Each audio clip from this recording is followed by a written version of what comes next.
Doy un saludo a mi esposa Elena, que está trabajando, y también un saludo a mi hermana Jimena, que también supongo que me estará escuchando. Y hoy quiero empezar un recorrido por un libro de la Biblia que realmente no se da mucho, no se estudia mucho, que es el libro de Apocalipsis.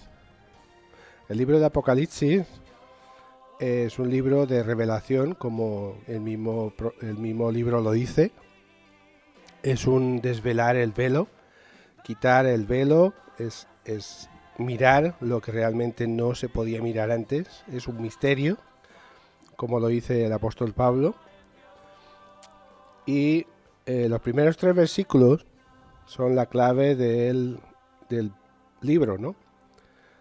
El primer versículo del 1 al 3 nos dice: la revelación de Jesucristo que Dios le dio para manifestar a sus siervos, las cuales deben suceder pronto, y la declaró enviándola por medio de su ángel a su siervo Juan, que ha dado testimonio de la palabra de Dios y del testimonio de Jesucristo y de todas las cosas que ha visto. Bienaventurado el que lee y los que oyen las palabras de esta profecía y guardan las cosas en ella escritas, porque el tiempo está cerca. Este libro es un libro revelado directamente por Jesucristo. El Padre se lo dio a Jesucristo y Jesús se lo dio a su ángel, y su ángel se lo comunicó a Juan para que él lo escribiera. Y ahora me está mandando un mensaje.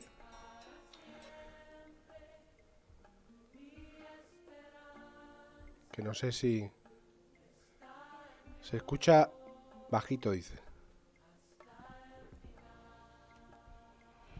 Bueno, vamos a levantar un poquito la voz y así por lo menos me van a escuchar un poco mejor. Lo que estaba diciendo de que el apóstol Juan recibió esta revelación a través de Jesucristo. Y en Romanos capítulo 16, versículos 25 al 26, el apóstol Pablo dice: y al que puede confirmaros según mi evangelio y la predicación de Jesucristo, según la revelación del misterio que se ha mantenido oculto desde los tiempos eternos, pero que ha sido manifestado ahora, y que por las escrituras de los profetas, según el mandamiento de Dios eterno, se ha dado a conocer a todas las gentes para que obedezcan a la fe. Aquí el apóstol Pablo también recibió esta revelación, una revelación que antes no se sabía. Aquí me está mandando mensajes de que no se escucha, parece. Vamos a ver el mensaje.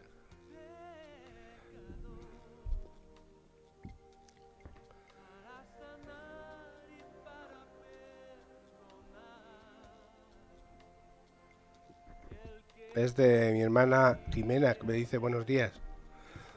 Buenos días, ¿cómo estás? Bien, seguimos. Espero que estés bien y estés escuchando. Lo que estaba diciendo, que el apóstol Pablo también se le dio esta revelación de las cosas que no estaban escritas o no estaban reveladas, que era el rapto de la iglesia, el final de los tiempos, ¿no? En el Antiguo Testamento, nuestra hermana Jimena me dice que nos está escuchando bien. Pues bendiciones. En el Antiguo Testamento, Jesucristo es presentado como una tipología, una señal, una representación de lo porvenir, como una sombra de lo que vendría a ser. No es revelado en todo su esplendor. Sin embargo, desde Génesis, en la creación del hombre, ya se intuía que estaba presente. Cuando Dios maldijo a la serpiente, profetizó que la simiente de la mujer, es decir, Cristo, heriría en la cabeza a la simiente de la serpiente, es decir, Satanás. Las teofanías o cristofanías, que algunos supongo que han escuchado Son apariciones visibles y audibles en forma humana de la segunda persona de la Trinidad Divina. Ellas están dirigidas a un individuo en particular, no a multitudes, y están limitadas al Antiguo Testamento. Algunas manifestaciones de Cristo en teofanía las encontramos primero, por decirlo así, en Génesis capítulo 18, versículo 1. Dice: después le apareció Jehová en el encinar de Manré, estando él sentado a la puerta de su tienda en el calor del día. Y alzó sus ojos y miró, y aquí 3 varones que estaban junto a él, y cuando los vio, salió corriendo de la puerta de su tienda a recibirlos y se postró en tierra. Y dijo: Señor, si ahora he hallado gracia en tus ojos, te ruego que no pases de tu siervo. Esto era el siervo Abraham, que se le apareció el Señor. Y esto es una teofanía. También la podemos encontrar en diferentes puntos de Génesis, de Éxodo, de Números, de Josué y sobre todo en el Antiguo Testamento, ¿no? La más maravillosa descripción del nacimiento y ministerio y la pasión de Jesucristo la hizo Isaías 750 años antes de su encarnación. Lo podemos ver en Isaías capítulo 9, versículos 6 y 7. Vamos a ver lo que dice. Nos dice: porque un niño nos es nacido, hijo nos es dado, y el principio y el principado sobre su hombro, se llamará su nombre admirable, consejero, Dios fuerte, Padre eterno, príncipe de paz. Lo dilatado de su imperio y la paz no tendrán límite sobre el trono de David y sobre su reino, disponiéndolo y confirmándolo en juicio y en justicia desde ahora y para siempre. El celo de Jehová de los ejércitos hará esto. Aquí el anuncio de que Jesús iba a nacer y de que iba a ser admirable, consejero, Dios fuerte, Padre eterno, príncipe de paz. Esto lo dice el profeta Isaías, que es una profecía de que Jesús iba a venir. Y en el Nuevo Testamento, los evangelios de Mateo, Marcos y Lucas presentan a Jesucristo como el siervo sufriente, humillado, varón de dolores, que también lo podemos encontrar en Isaías 53. En el Evangelio de Juan lo presenta como el divino Hijo de Dios, y ahora en Apocalipsis lo revela como el Cristo exaltado, como Él es en la actualidad y como vendrá en el futuro con poder y gran gloria. Jesucristo mismo envió a su ángel para dar a entender a su siervo, el apóstol Juan, lo concerniente a las cosas futuras, y para quitar el velo sobre la obra final y total de Cristo. Nótese el orden y nivel jerárquico en la comunicación de la revelación. Dios se la dio a Jesucristo, quien a su vez la dio a su ángel. Este la transmite a Juan y el apóstol la escribe para sus siervos, es decir, para nosotros. Y hasta ahora nos ha llegado. El verso 3 nos brinda un aliciente para los que leen este libro en voz alta, para los que están atentos escuchando, pero esto no es suficiente para alcanzar el beneficio completo de esta bendición. Es necesario que los que la leen y la escuchan guarden en su corazón sus palabras, la obedezcan y la practiquen. La doble bendición sobre el lector y sus oyentes indicó que lo que van a leer y oír es verdaderamente la palabra de Dios. En la tradición judía, solo el que lee un texto bíblico es digno de recibir la bendición divina. En este caso no, en este caso los que leemos la palabra de Dios somos bendecidos. Este versículo no se refiere a la lectura privada, sino a la lectura pública en un culto en la iglesia. En la revelación de Jesucristo, en el libro de Apocalipsis, hay 7 bienaventuranzas. Veamos los que se benefician de estas bendiciones. Y bienaventurados son el lector y los oyentes. Vamos a ver en capítulo 1, versículo 3, lo que nos dice.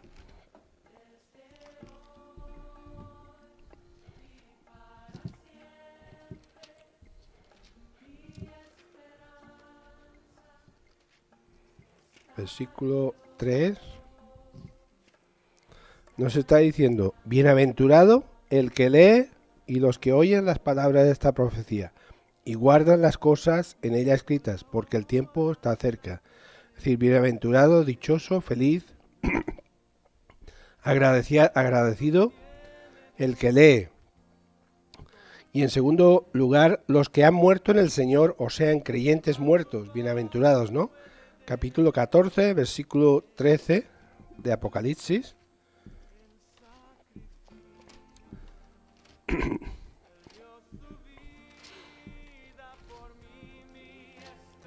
Versículo 14, versículo 13 nos está diciendo: oí una voz desde el cielo, me decía: escribe, bienaventurados de aquí en adelante los muertos que mueren en el Señor. Sí, dice el Espíritu, descansarán de sus trabajos, porque sus obras con ellos siguen.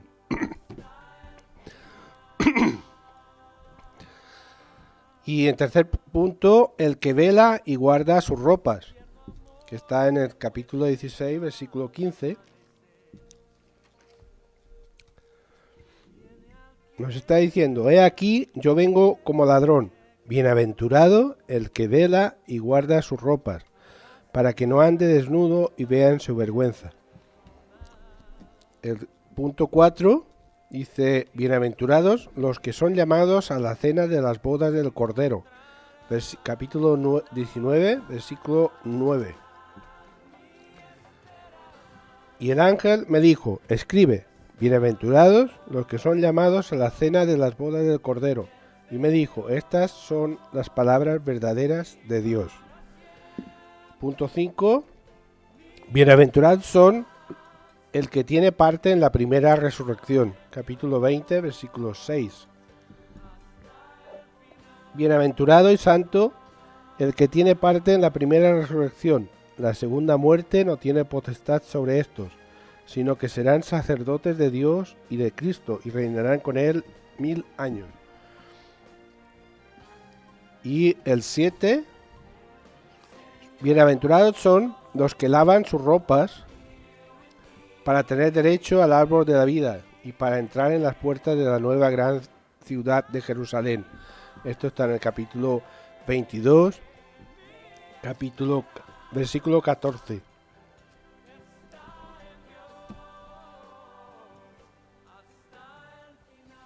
Eso es lo que he leído yo, ¿no? Bienaventurados los que lavan sus ropas para tener derecho al árbol de la vida, para entrar por las puertas en la nueva gran ciudad de Jerusalén.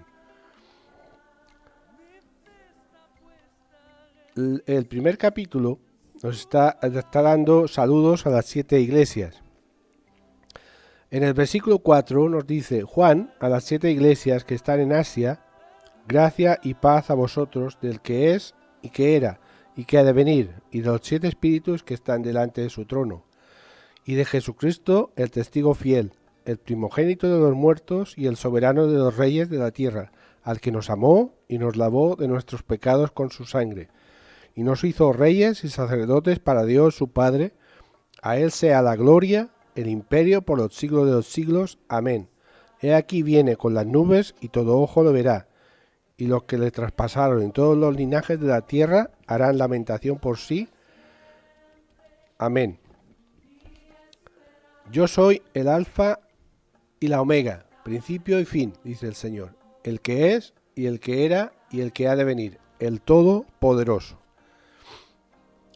Dios es el inspirador de la epístola del Apocalipsis. Juan, el apóstol, es el escritor y mediador, y los destinatarios son las 7 iglesias. Estas iglesias de aquí en adelante servirán como ejemplo de obediencia y desobediencia de las iglesias cristianas a través de la historia hasta el día de hoy. Es decir, estas iglesias tenían que ser ejemplos para el mundo, pero también que aquí nos dice que también desobedecieron de las cosas que Dios les dijo. El apóstol Juan envía saludos a las 7 iglesias de Asia Menor, es decir, la nación de Turquía ahora en este momento, en Éfeso, Esmirna, Pérgamo, Tiatira, Sardis, Filadelfia y la Odisea. Les informa que el mensaje que escribe es procedente de Dios y hace de inmediato una exaltación detallada de la Trinidad Divina. El Dios Padre, la expresión, es, el que era y el que ha de venir. Contiene la revelación del Dios Padre, el Dios eterno, que no está limitado por el tiempo, el Todopoderoso, el principio y fin, el Alfa y el Omega. El Espíritu Santo, el 7, es el número de la perfección de la totalidad, algo completo, y significa la plenitud del Espíritu. Los 7 Espíritus representan los 7 ministerios del Espíritu Santo en actividad en las 7 iglesias, o sea, las 7 obras del Espíritu, tal y como lo anuncia Isaías capítulo 11, versículos 1 y 2. Hablando del reinado del Mesías, dice: saldrá una vara del tronco de Isaí, y un vástago retoñará en sus raíces, y reposará sobre él el espíritu de Jehová, espíritu de sabiduría y de inteligencia, espíritu de consejo y de poder, espíritu de conocimiento y de temor de Jehová. En cuanto al Hijo, esta es la mejor descripción de Jesucristo, resumida en 3 versículos y en 7 palabras: testigo fiel, primogénito, rey soberano, redentor, salvador y eterno. En el versículo 7 encontramos el tema central del libro de Apocalipsis, el cual se refiere a la segunda venida de Cristo. Esto lo podemos ver también en Mateo 24, versículo 30. Mateo 24, versículo 30, que nos dice: entonces aparecerá la señal del Hijo del Hombre en el cielo, y entonces lamentarán todas las tribus de la tierra, y verán al Hijo del Hombre viniendo sobre las nubes del cielo con poder y gran gloria. Aquí el mismo Jesucristo lo está diciendo, que entonces aparecerá la señal del Hijo del Hombre. Él se está autollamando Hijo del Hombre.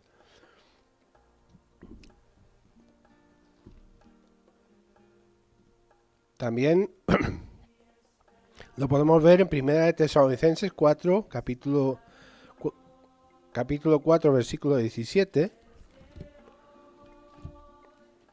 Estoy buscando de una parte a otra.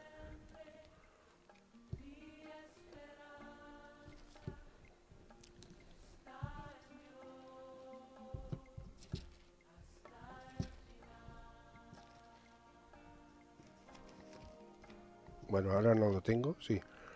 1 Tesalonicenses, capítulo 4, versículo 17.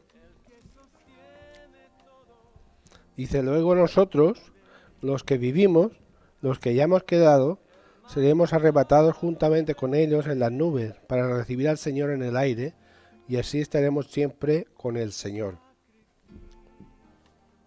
Su regreso será público. Los gentiles se lamentarán de no haber creído en él, y los judíos verán al que traspasaron. Es decir, los judíos aún están esperando el Mesías, porque no han reconocido a Jesucristo como su Señor y Salvador. En Apocalipsis encontramos 7 referencias a la segunda venida de Cristo. Vamos a ir viendo. El apóstol Juan, en Apocalipsis capítulo 1, del 9 al 11, nos dice: yo, vuestro hermano y copartícipe vuestro en la tribulación, en el reino y en la paciencia de Jesucristo, estaba en la isla llamada Patmos, por causa de la palabra de Dios y el testimonio de Jesucristo. Yo estaba en el Espíritu en el día del Señor, y oí detrás de mí una gran voz de trompeta que decía: yo soy el Alfa y la Omega, el primero y el último. Escribe en un libro lo que ves y envíalo a las 7 iglesias que están en Asia, a Éfeso, a Esmirna, a Pérgamo, Tiatira, Sardis, Filadelfia y la Odisea. El apóstol Juan se presenta como hermano, o sea, hijo de Dios, y se considera ya en el reino espiritual que Jesús estableció en el día de Pentecostés. Juan estaba preso en la isla de Patmos, según lo descrito. Él estaba pasando por tribulación y aclara que es por predicar la palabra de Dios y por llevar el evangelio de las buenas nuevas de salvación a Jesucristo, de Jesucristo a las gentes. Él estaba predicando y al estar predicando, pues se le confinó a la isla de Patmos. Y Juan anota el lugar, la condición de su alma y el tiempo específico en el momento de recibir la salvación. Es decir, Patmos es el lugar donde él estaba. En el espíritu es la condición de su alma. Y en el día del Señor es el tiempo específico en el momento de recibir la visión. Vamos a ver Patmos. Esta isla está ubicada en el mar Mediterráneo, frente a la ciudad de Mileto. Era utilizado para el destierro de los criminales y estaba bajo el control de los romanos.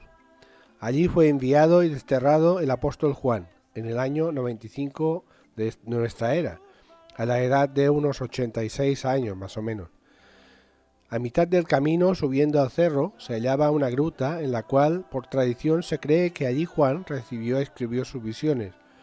El nombre de la isla en la actualidad es Patino.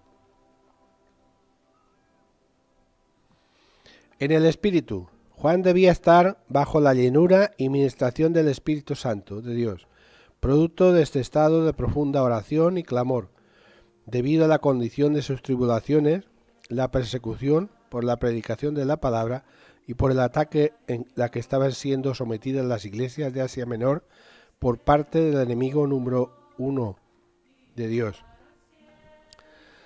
Y en el día del Señor, Juan se adelantó y se trasladó al día glorioso de la venida del Señor y a los sucesos del periodo de la tribulación, como son el arrebatamiento de la iglesia creyente, los 7 años de la tribulación, la gloriosa aparición de Cristo con su iglesia y los santos, el establecimiento de su reino de 1000 años y los acontecimientos finales del juicio del gran trono blanco y de la nueva ciudad de Jerusalén.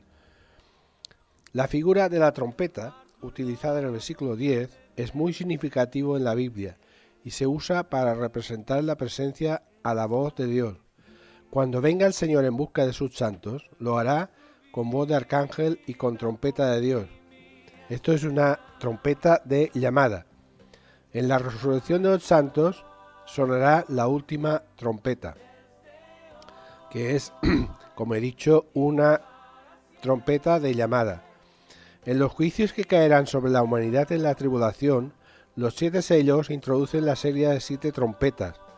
Estos ya son juicios. También se utilizaba el toque de la trompeta para hacer llamadas a las guerras en la promulgación de leyes y edictos.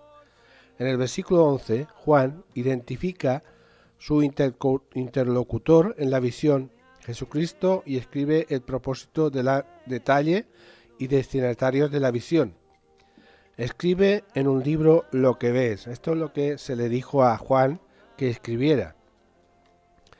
La obediencia de Juan a este mandato del versículo 11 muestra como resultado la revelación de Dios plasmada en el libro de Apocalipsis y que fue enviada como una epístola a las 7 iglesias de Éfeso, Esmirna, Pérgamo, Tiatira, Sardis, Filadelfia y la Odisea, lo cual tiene un significado y un propósito específico.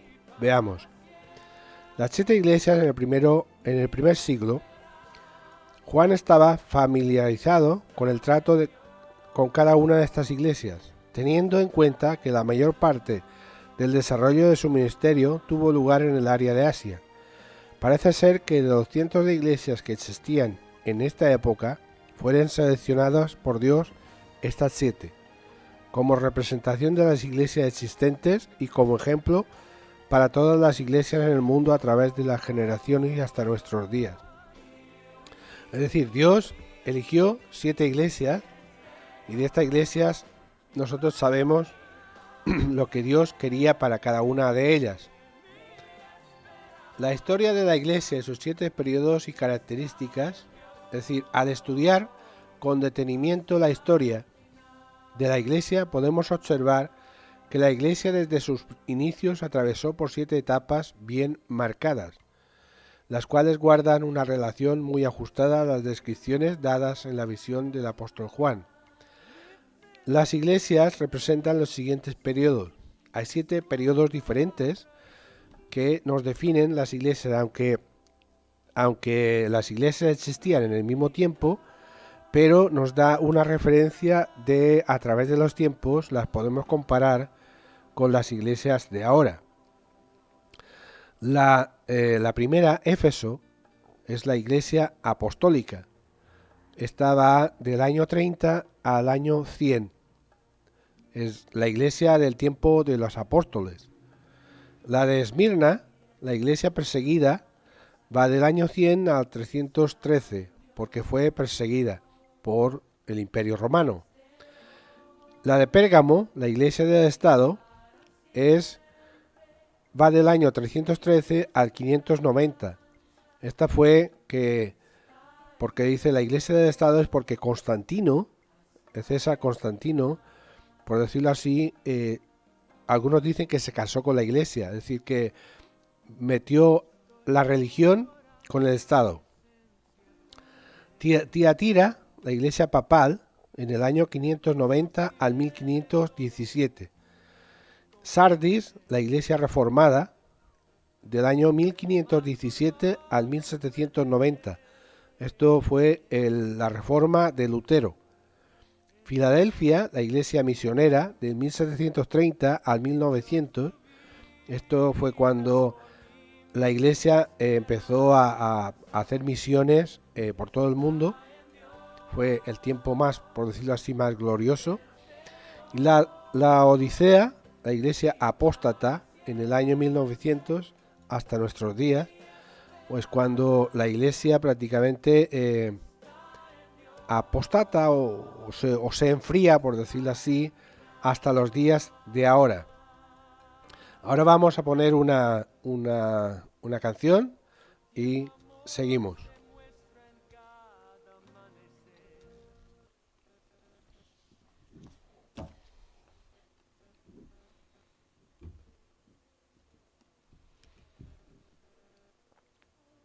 Bienvenido a este lugar y en nuestro corazón venías tu voluntad. Dios, te queremos conocer con tu fuego abrasador. Ven y muévete otra vez. Espíritu, avívanos, te anhelamos. Espíritu, avívanos, te anhelamos.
Estamos otra vez en el aire y como estaba diciendo hay siete iglesias que estaba hablando y son 7 épocas en las cuales han pasado, pero también estamos en la última, como decía, en la de la Odisea, la iglesia apóstata, que se está refiriendo al tiempo de ahora. Yo no quiero decir que las iglesias se hayan apartado de Dios, pero desgraciadamente hemos dejado entrar muchas cosas del mundo en la iglesia y Dios no quiere eso, porque el apóstol Juan en la primera carta dice que el que ama al mundo es enemigo de Dios, y eso realmente nos debe hacer pensar que nosotros somos sacerdotes, somos reyes, somos embajadores de Cristo aquí en la tierra. Ahora estamos en una fecha en la cual yo esta mañana, cuando estaba esperando para entrar en la radio, esperando en el coche, estaba viendo la mayoría de niños que iban al colegio vestidos de Halloween. Y la gente no sabe de lo que se viste, ni sabe realmente lo que es. Si lo supiera, no lo harían. Porque esto viene del mismo Satanás. El mismo Satanás parece diversión, parece todo que está bien. Y eso es el principio del mal que está en el mundo. Porque de esta manera, como Satanás quiere que lo adoren, de esta manera pues lo adoran y lo veneran. Por eso tenemos que estar con cuidado de que nosotros, los que nos decimos hijos de Dios, tenemos que ser luz del mundo, tenemos que ser diferentes, intentar perseverar hasta el final, porque Jesús dice que el que perseverare hasta el final, este será salvo. No basta con creer y no basta con hacer, sino hay que perseverar hasta el final. La lucha es larga. Bueno, vamos a seguir. La iglesia actual. Aunque la mayoría de estas etapas de la historia de la iglesia ha concluido, sigue influenciando aún a la iglesia de hoy. Y algunas tendencias se ven todavía en la iglesia actual. Al examinar en detalle los mensajes a cada una de las 7 iglesias, notamos que guardan estrecha relación con los métodos de Satanás, que aplica para atacar a la iglesia hoy, en el día, el cual nos insinúa que tenemos que estar preparados y debemos aplicar la protección dada por el Señor en las siguientes advertencias. En Éfesos capítulo 6, versículo 10, nos está refiriendo vistiéndonos con la armadura de Dios. Tenemos que vestirnos cada día con la armadura de Dios. En Santiago capítulo 4, versículo 7, nos está diciendo, resistiendo al diablo, y de esta manera él huirá de nosotros. En Mateo 25 nos está diciendo, estando vigilantes y con el suficiente aceite en nuestras lámparas todo el tiempo. Esto se está refiriendo a las 10 vírgenes. Las 10 vírgenes sabían todo referente al Señor que iba a venir, el novio que iba a venir, pero 5 estaban preparadas, 5 no. Y las que no estaban preparadas se quedaron. El mensaje de Cristo es claro y conciso, y es un ejemplo vivo para seguir en el establecimiento de una iglesia en el día de hoy, del cuidadoso análisis que hagamos de cada una de las 7 iglesias. Saldrá el modelo perfecto para encaminar a los nuevos creyentes por los caminos correctos delineados directamente por Cristo. La visión del Hijo del Hombre está en Apocalipsis del capítulo 1 del 12 al 20 y nos está diciendo, y me volví para ver la voz que hablaba conmigo, y vuelto vi a 7 candeleros de oro, y en medio de los 7 candeleros a uno semejante al Hijo del Hombre, vestido de una ropa que llevaba hasta los pies y ceñido por el pecho con un cinto de oro. Su cabeza y sus cabellos eran blancos como blanca lana, como nieve, sus ojos como llama de fuego, y sus pies semejante al bronce bruñido, refulgente como un horno, y en su voz como estruendo de muchas aguas. Tenía en su diestra 7 estrellas, de su boca salía una espada aguda, de 2 filos, y su rostro era como del sol cuando resplandece en su fuerza. Cuando le vi, caí como muerto a sus pies, y él puso su diestra sobre mí diciéndome, no temas, yo soy el primero y el último, y el que vivo y estuve muerto, mas he aquí que vivo por los siglos de los siglos, amén, y tengo las llaves de la muerte y del Hades. Escribe las cosas que has visto y las que son y las que han de ser después de estas. El misterio de las 7 estrellas que has visto en mi diestra y de los 7 candeleros de oro. Las 7 estrellas son los ángeles de las 7 iglesias y los 7 candeleros que has visto son las 7 iglesias. Esta es la descripción más majestuosa del Cristo, resucitado y glorificado que encontramos en toda la Biblia. En este pasaje abundan las comparaciones con elementos de la naturaleza con el objeto de que el lector se haga una imagen en la mente y el corazón del Cristo vivo, sin estarlo viendo físicamente con sus ojos, de tal manera que al leer en voz alta el pasaje pueda exaltarle, adorarle y alabarle en todo su esplendor.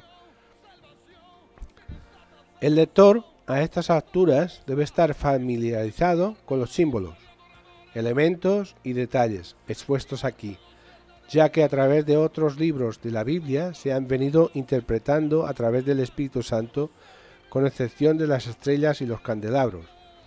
El versículo 12, Juan, al volverse para quién era el que le hablaba, lo primero que observó fueron los 7 candelabros de oro, los cuales introducen la descripción del Cristo de las iglesias. Los 7 candelabros de oro son las 7 iglesias, a las cuales va dirigido el mensaje, y representa al Espíritu Santo que debe resplandecer en cada una. Veamos 10 detalles significativos del Cristo de las iglesias. El primero es uno semejante al Hijo del Hombre. La palabra uno e Hijo del Hombre se colocan aquí para indicar que la imagen que Juan estaba viendo era muy parecida a la de un ser humano, no era de criaturas fantasiosas, grotescas, ni de fábulas imaginarias. Jesús utilizó en los evangelios 78 veces el título de Hijo del Hombre, aplicándolo a sí mismo. Él se autodefinió Hijo del Hombre, porque él vino como hombre, aunque era Dios, ¿no? En Daniel capítulo 7, versículo 13, dice, y en los 4 evangelios se utiliza para referirse al Mesías. El término Hijo de Hombre define a Jesús como un representante típico de la humanidad, el último Adán, el segundo hombre venido del cielo, en tanto que el primero era de la tierra. También es relacionado con su misión, la de salvar al hombre perdido. Por eso vino el Hijo del Hombre, para salvar lo que se había perdido. El Cristo recibe el nombre de Hijo del Hombre con relación a la raza humana. Hijo de David es su nombre con relación al pueblo de Israel. Hijo de Dios es su nombre divino. El Hijo del Hombre y el Hijo de Dios son la misma persona. Esto lo aclara la misma palabra de la Biblia. En Mateo capítulo 16, versículo 13 y 16 dice, viniendo Jesús a la región de Cesarea de Filipo, preguntó a sus discípulos diciendo, ¿quién dicen los hombres que es el Hijo del Hombre? Respondiendo Simón Pedro dijo, tú eres el Cristo, el Hijo de Dios viviente. Es decir, Pedro le declaró que él era el Cristo, el ungido, el Hijo de Dios. En el capítulo 26, capítulo 63, versículo 33, nos dice, mas Jesús callaba. Entonces el sumo sacerdote le dijo, te conjuro por el Dios viviente, que nos digas si eres tú el Cristo, el Hijo de Dios. Y Jesús le dijo, tú lo has dicho, y además os digo que desde ahora veréis al Hijo del Hombre sentado a la diestra del poder de Dios y viniendo en las nubes del cielo. Es decir, que él se declaró Dios, porque lo era. Segundo punto, vestido de una ropa que llevaba hasta los pies. Se refería a una túnica larga hasta los tobillos, similar a la que usaban los sumos sacerdotes cuando ministraban en el templo. Jesús, como nuestro sumo sacerdote descrito en Hebreos. Tercer punto, ceñido por el pecho con un cinto de oro. Este cinto representa la fuerza y la autoridad. El hombre del común no llevaba cinto. A Jesús se le otorgó toda potestad en el cielo y en la tierra. Cuarto punto, su cabeza y su cabello eran blancos como blanca lana, como nieve. El cabello blanco transmite la idea de antigüedad. La blancura nos habla de la justicia de Dios. Los ancianos tienen cabellos blancos y representan la sabiduría. Esto también lo dice en Daniel capítulo 7. Se define a Cristo como el anciano de días. Quinto punto, sus ojos como llama de fuego. Nos dice del enojo de Cristo e indignación por la indiferencia de las iglesias apóstatas. Esto nos advierte que la disciplina ejercida por Cristo por nuestra infidelidad puede quemarnos solo con su mirada. Sexto, y sus pies semejantes al bronce bruñido, refulgente como un horno. El bronce es el metal utilizado para representar el juicio de Dios. En el altar de bronce se juzgaba el pecado en el tabernáculo construido por Moisés en el desierto. Séptimo, y su voz como estruendo de muchas aguas. Las caídas de aguas o cataratas producen un ruido ensordecedor que hace desaparecer cualquier otro ruido a su alrededor. Esta expresión representa al resplandor del Hijo de Dios en su regreso en el juicio del día del Señor. En la actualidad hay muchas voces o ruidos como son la evolución, la ciencia, el materialismo, la psicología, la nueva era y otras que están llamando a gritos el alma del ser humano, tratando de acallar la voz de Jesucristo, que está llamando al hombre a la libertad. En el día del Señor, cuando Cristo regrese con su iglesia, todas esas voces serán acalladas por el resplandor y voz poderosa del Hijo del Hombre, que vendrá a reinar con sus santos en el reino del milenio. Es decir, ahora en este tiempo hay muchas voces, muchas cosas del mundo que nos están llamando y nos están distrayendo para escuchar la voz de Dios. El octavo punto. Tenía en su diestra 7 estrellas. Las estrellas representan a los ángeles de las 7 iglesias, que son los mensajeros de Dios que tendrán comunicación activa directamente con Cristo y lo mantendrán informado de los avances y del cumplimiento de los correctivos imputados a cada iglesia. Estos ángeles no tienen la misión de proteger a la iglesia, porque a pesar que son sobrenaturales, no pueden forzar a la voluntad humana, la cual ha sido otorgada por Dios a cada ser humano. Cuando una iglesia fracasa en el desarrollo de su misión, no es por culpa de su ángel, sino por el rechazo de la iglesia a la dirección del Espíritu Santo. Noveno punto. De su boca salía una espada aguda de 2 filos. En la Biblia, la espada generalmente representa la guerra. Las espadas romanas estaban fabricadas de hierro y tenían 2 filos. Eran cortas y penetraban fácilmente.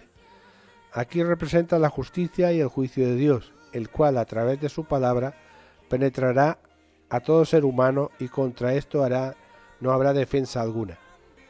En Efesios capítulo 6, versículo 17, habla de la espada del Espíritu, como la palabra de Dios, y en Hebreos capítulo 4, versículo 12, nos dice cuáles son las características de la palabra de Dios y el alcance que tiene.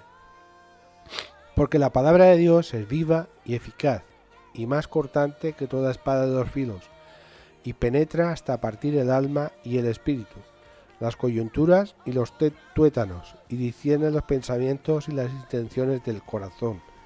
Es decir, la palabra de Dios es viva, es decir, la Biblia es viva, es un libro que está vivo. 10º punto, y su rostro era como el sol cuando resplandece en su fuerza. Esta descripción de Jesucristo habló de su naturaleza divina, y el resplandor es sinónimo de la pureza, de la luz y de la claridad. En Mateo capítulo 17, versículo 2, narra el testimonio de Pedro, Jacobo y Juan, en el cual Cristo se transfiguró en su presencia. Su rostro resplandeció como el sol y sus ropas se hicieron blancas como la luz. Desde el momento en que Juan volvió su cabeza para ver quién le hablaba, en el versículo 12, y ahora a ver al Cristo glorificado en toda su majestuosidad, inmediatamente Juan cae postrado y de rodillas, como muerto, por el resplandor de su gloria. Es decir, Juan lo conocía como hombre, pero ahí lo vio como Dios. Esta también debe ser nuestra reacción cuando veamos a Cristo, cara a cara. Aunque tengamos cuerpos glorificados, Él está muy por encima de nosotros, y nuestra disposición deberá ser siempre adorarle, postrados a sus pies. Su presencia será tan impactante que nos puede causar temor, pero Él nos dice desde ahora, no temas. Enseguida, presentación personal de Cristo resucitado. Enseguida de la descripción de lo que vio Juan sobre Cristo, ahora Jesucristo mismo se define, se presenta a sí mismo en 4 puntos. Primero dice, yo soy el primero y el último. Esta proclama nos habla de uno de los atributos incomunicables de Cristo, la infinidad. Él no tiene limitaciones y esto incluye su eternidad con relación al tiempo y su inmensidad con relación al espacio. Él trasciende a todo tiempo y a todo espacio, sin quedar sujeto a las limitaciones de estos. Esta frase describe su absoluta perfección. Segundo punto, dice, y el que vivo y estuve muerto. Habla de la muerte de Cristo en la cruz para redimir los pecados de la humanidad y de su resurrección. Cristo hace esta observación para que quede escrito a las iglesias que deben adorar a un Cristo resucitado y vivo. Nosotros tenemos a un Dios vivo. La resurrección de Cristo incluye un cambio en su naturaleza humana. Esta naturaleza pasó ahora a la plenitud de la gloria celestial y se adaptó en forma perfecta a la vida del cielo. Tercer punto, he aquí que vivo por los siglos de los siglos. El Cristo está ahora vivo y ya no volverá a morir. Murió una sola vez y para siempre. Murió por los pecados una vez por todas. Ya nunca más cambiará su estado, es por siempre. Esto nos enseña que nuestra decisión de aceptar o rechazar a Cristo es una decisión que afecta la condición de nuestra alma en la eternidad en el cielo o en el infierno. Y tengo las llaves de la muerte y el Hades, dice el cuarto punto. Cristo tiene el control de estas llaves en las cuales puede abrir las puertas del campo, donde están los muertos que no creyeron en Cristo. El Hades un día entregará las almas de los perdidos. Ahí hemos visto 4 puntos que nos dice la presentación personal de Cristo, ¿no? Resucitado y glorificado. Dice, yo soy el primero y el último, el que vivo y estuve muerto, mas he aquí que vivo por los siglos de los siglos, y tengo las llaves de la muerte y del Hades, es el Todopoderoso. La llave que abre el abismo es otra diferente a la que abre el Hades. En la mitad de la tribulación, cuando se toca la quinta trompeta, Cristo le entrega una llave a Satanás y éste utiliza su ángel Abadón para abrir con la llave el pozo del abismo. Dice, y se le dio la llave del pozo del abismo. Este abismo sin fondo no es el Hades, ni el infierno, es una prisión de alguna parte del mundo del espacio, que no sabemos dónde, en donde Dios tiene confinados los demonios. A los demonios les aterra que los envíen al abismo.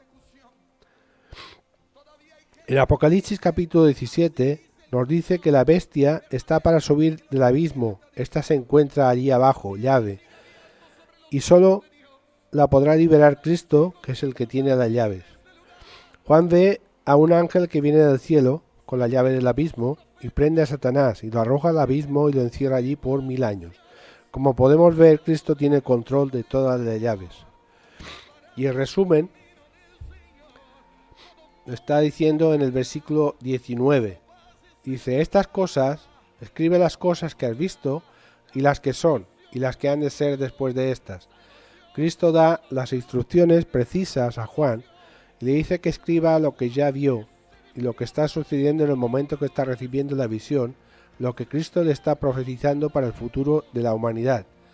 Este es el versículo que nos muestra el tema central de todo el libro y es el bosquejo que debemos seguir para este estudio, para estos temas, ¿no? En el versículo 20, Cristo presenta el significado de las 7 iglesias y los 7 candeleros de oro. Las estrellas son los ángeles, uno para cada iglesia. La palabra ángel significa mensajero o pastor de cada iglesia. En el capítulo 22, versículo 16, al final del Apocalipsis, dice, al finalizar la visión, Cristo dice que enviará a su ángel para confirmar lo escrito por Juan a cada iglesia. Él dice ser la estrella resplandeciente de la mañana. Los 7 candeleros son las 7 iglesias, como hemos visto. Los candelabros son portadores de la luz. Cristo es la luz que usa a las iglesias y a los hijos de Dios que están en ellas como candelabros, para que lleven la luz al mundo. En Mateo capítulo 5, Jesús nos dice, vosotros sois la luz del mundo, nos lo está diciendo a nosotros. Los creyentes debemos ser portadores de la luz para todas las generaciones. Esta debe ser nuestra misión. Lo que hemos visto en el capítulo 1 de Apocalipsis es la introducción al Apocalipsis. El Apocalipsis no es un libro de terror, ni de fantasía, ni de cine, como algunos lo están definiendo. Es un libro de advertencia de todo lo que va a pasar. Es un libro de bendición. Y para todo el mundo, no solo para los creyentes. Si todos lo creyéramos y todos nos preparáramos para la venida de nuestro Señor Jesucristo, ninguno pasaría. Pero Jesús reveló este libro para que todo el mundo esté preparado para su venida. Hermanos y hermanas, amigos y amigas que me estáis escuchando, vamos a ir terminando y espero que lo que hemos leído les haya sido de bendición y empiecen a leer este libro que es de bendición para todos. Voy a orar y nos vamos a despedir. Padre, Señor, te damos gracias por este tiempo. Gracias por este tiempo que tú has permitido que podamos compartir tu palabra. Gracias por este libro maravilloso, Señor, que tú, Jesucristo, nos has revelado a todos nosotros para poder escapar, Señor, de toda la ira, Señor, que tú vas a tener en este mundo contra el pecado, Señor.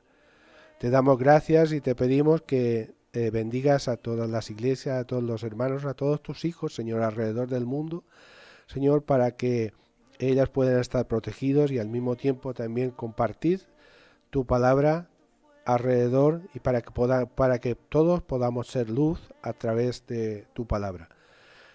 Te pido todo esto, Señor, en el nombre de tu Hijo Jesús. Amén. Bendiciones y nos estamos viendo en el próximo programa.